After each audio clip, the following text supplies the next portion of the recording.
for coming here this evening. This afternoon, actually, isn't it? I was going to ask you to welcome your Member of Parliament, Michael Portillo, but we might start again. Please welcome Michael Portillo. Right Honourable Michael Portillo.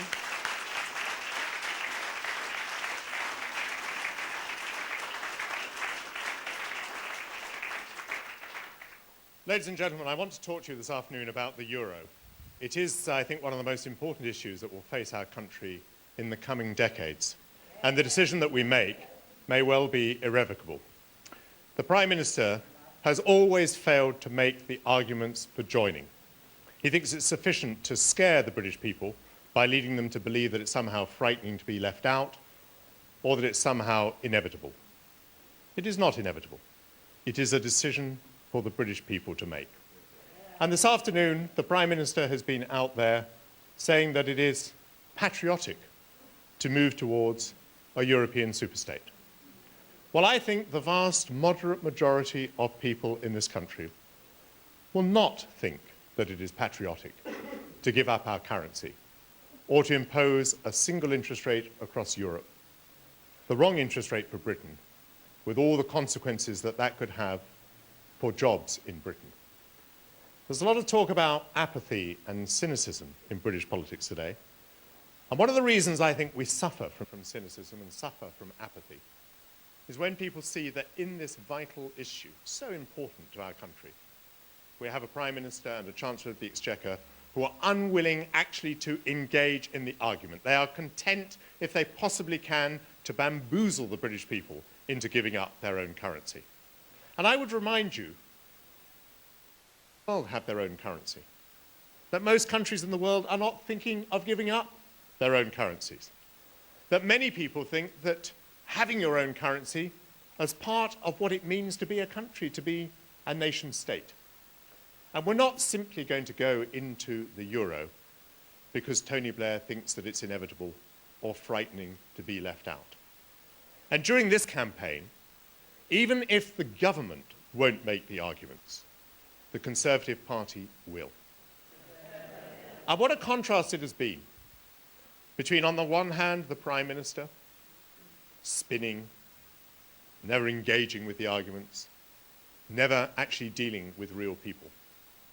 And William Hague, who not just during this election campaign, but for weeks and for months has been out there in every street and every marketplace of this country, engaging in the argument, telling people why he thinks it is right for Britain to have its own currency, right for us not to enter the euro, right for Britain to keep the pound. And we say there are arguments, both economic and political, for keeping our own currency. There are arguments for not joining the euro. And these arguments are not in any way Little England. These are arguments born of a proper understanding of what it is to be the fourth largest economy as Britain is, in a highly competitive global environment. And in those circumstances, it is right for Britain to have its own currency, to set its own interest rates, to be in charge of its own taxation policy, and for all of those decisions on all of those matters to be matters for which the public can hold their government democratically to account.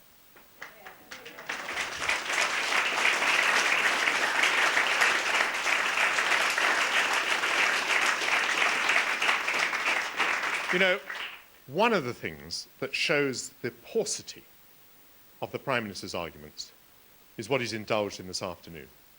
This afternoon, he's set up a series of straw men.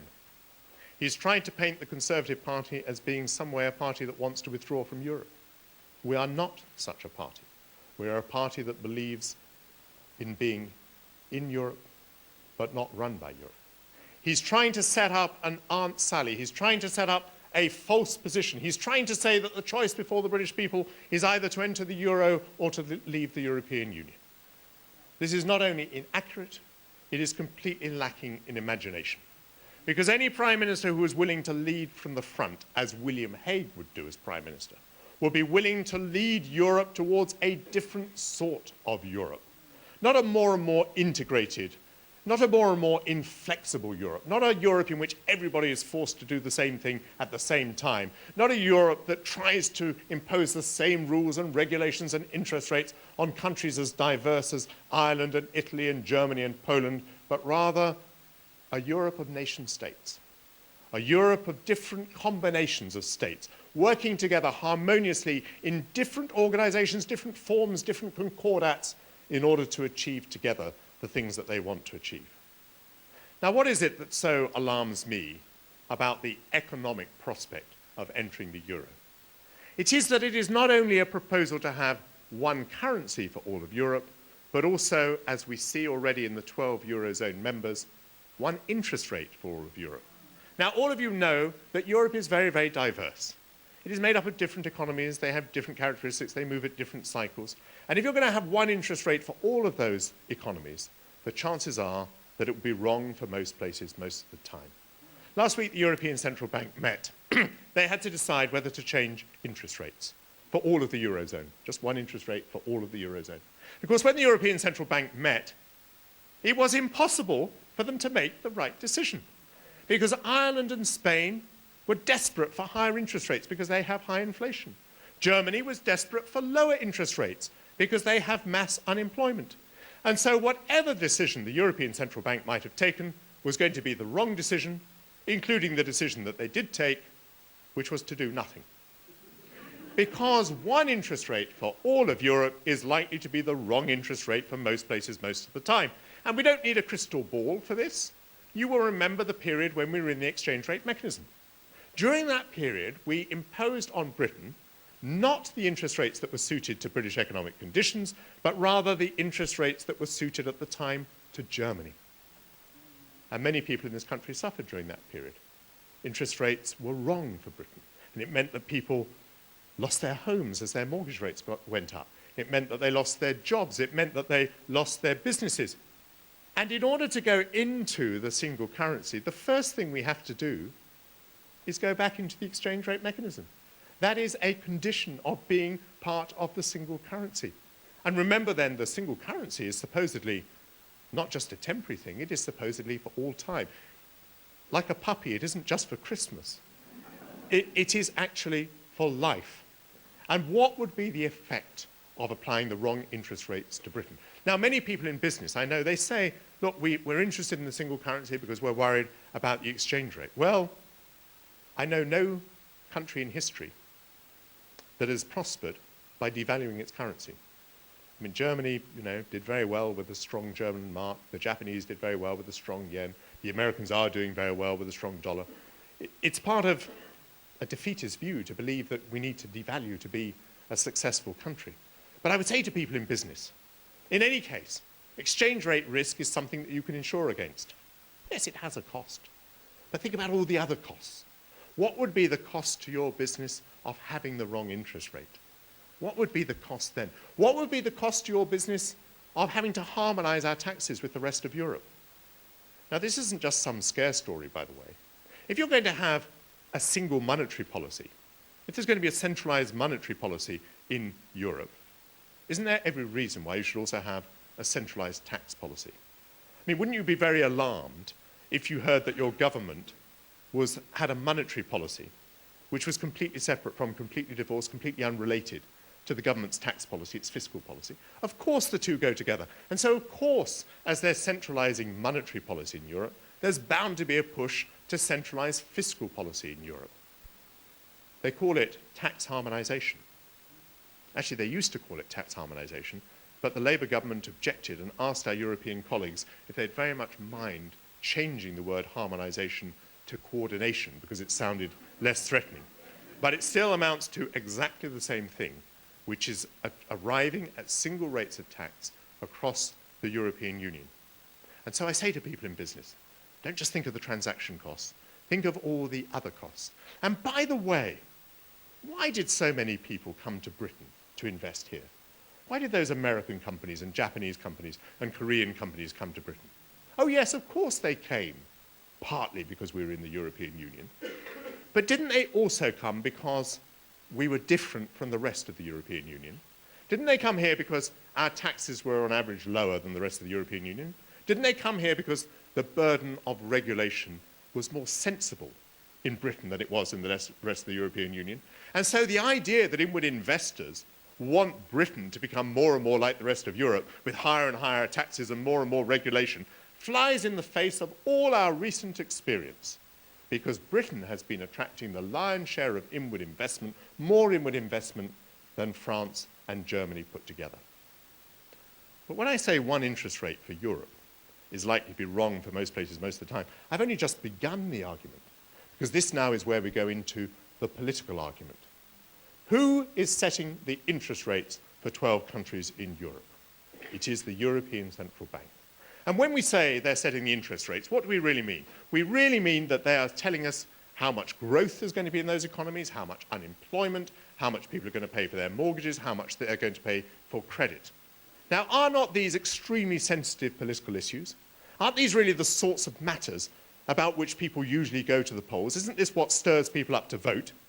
But now those decisions in Europe are being taken by the European Central Bank. And who votes for the European Central Bank? Nobody votes for the European Central Bank. It is not democratically accountable.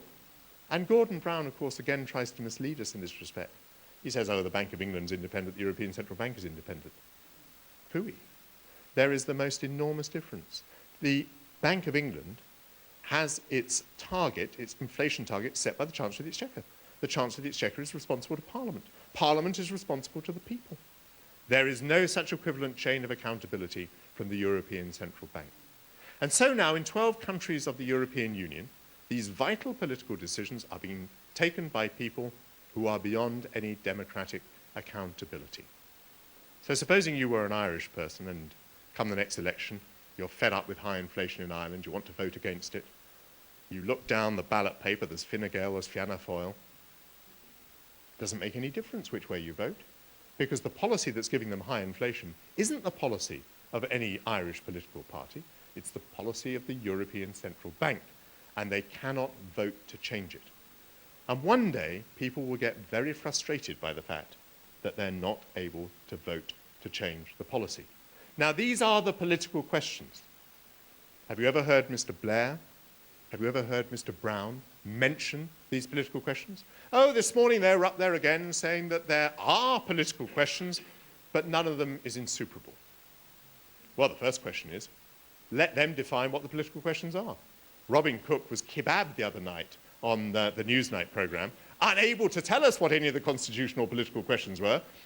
Far less was he able to tell us how it was that they were so easily superable. The fact is that these are very deep-seated problems indeed. Everybody recognises that there's a democratic deficit, as they call it in Europe, and nobody has the answer as to how it is to be addressed. Because the problem is that if people want to create a European superstate, if they want to create a single economy with a single government, then you need a single political institution to have accountability. But that is not straightforward in Europe, for we do not, between us, share identical, specific political values. We all have different ideas in different countries in Europe, and that is why this democratic deficit problem is here, and it will not easily go away. Let me talk about some of the other things that people sometimes talk about. This extraordinary idea that we've got to be in the euro in order to have influence. Oh, please. Let's be serious about this matter. Many of our European partners talk about the euro, love the euro, because they see it as the stepping stone to an integrated political union, towards a country called Europe. Now, this is no great secret. This is the way it is debated in all the other countries of Europe. It is a very creditable debate to be having.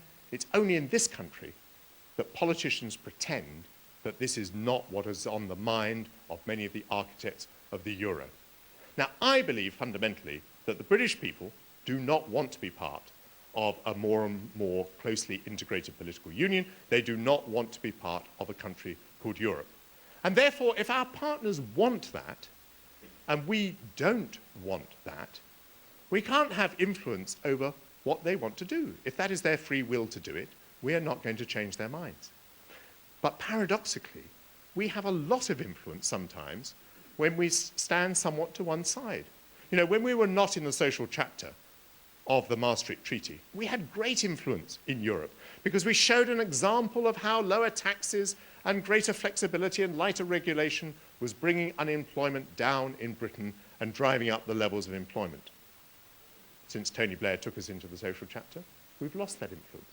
And I believe today, actually, not being part of the single currency, we have influence too.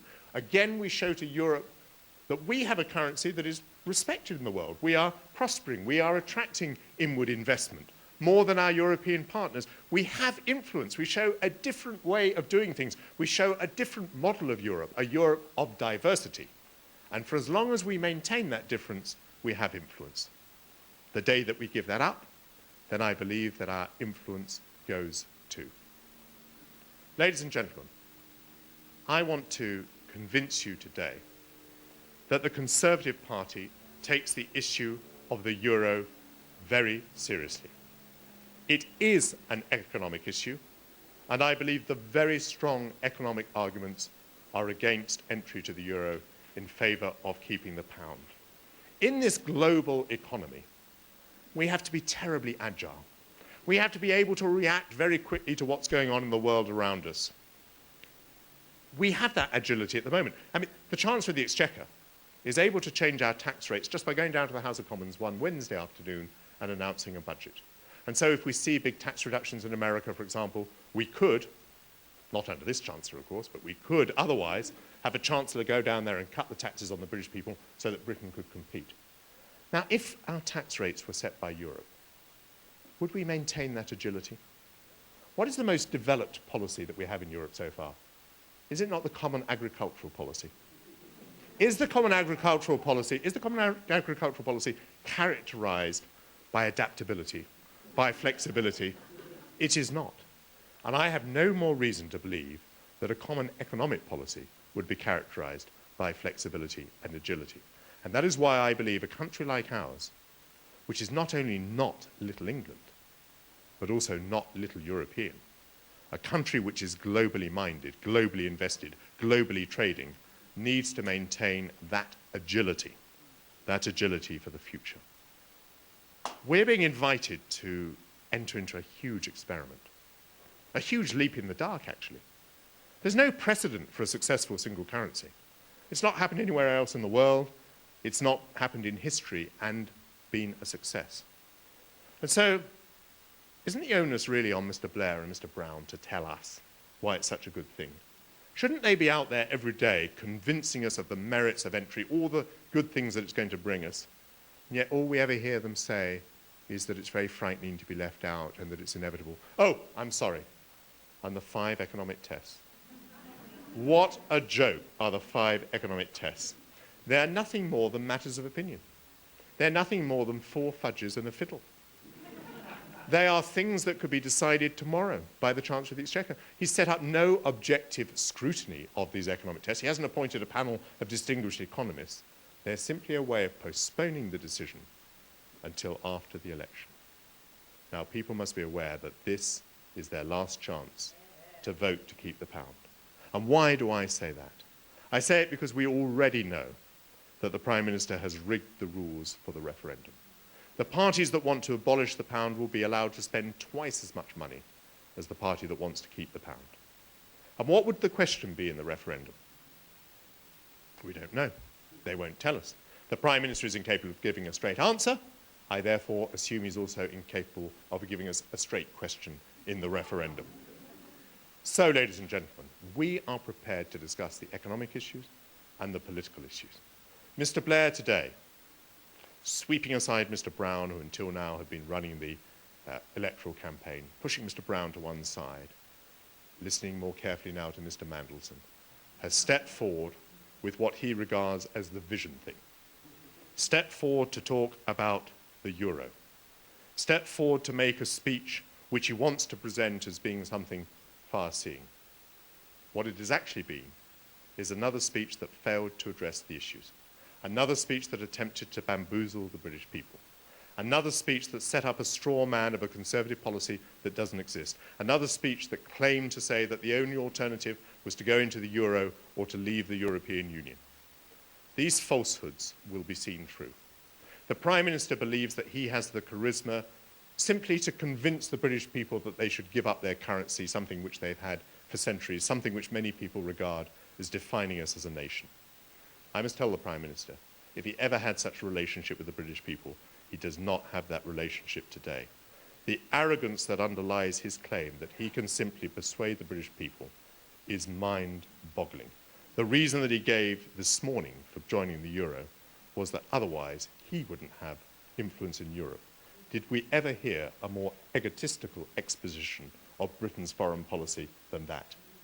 We will engage in the proper debate, and I am absolutely convinced that the moderate majority of people in this country will not buy the Prime Minister's argument that it is patriotic to give up the currency, will not buy the argument that it is right to impose upon Britain interest rates unsuited to Britain. They will fear for their jobs, and they will be right to fear for their jobs. They will want to hold on to their currency, not because they're little Englanders, but because they understand that our globally oriented country, the fourth largest economy in the world, should retain its own currency, that is the best thing for all of us, and that we must maintain democratic control over decisions that vitally affect the lives of us all. Thank you very much.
The BBC is fighting the general election on a single issue, the truth, putting the questions you want answered 24 hours a day. Andrew Marr, BBC News. Could you be a little clearer about that, please?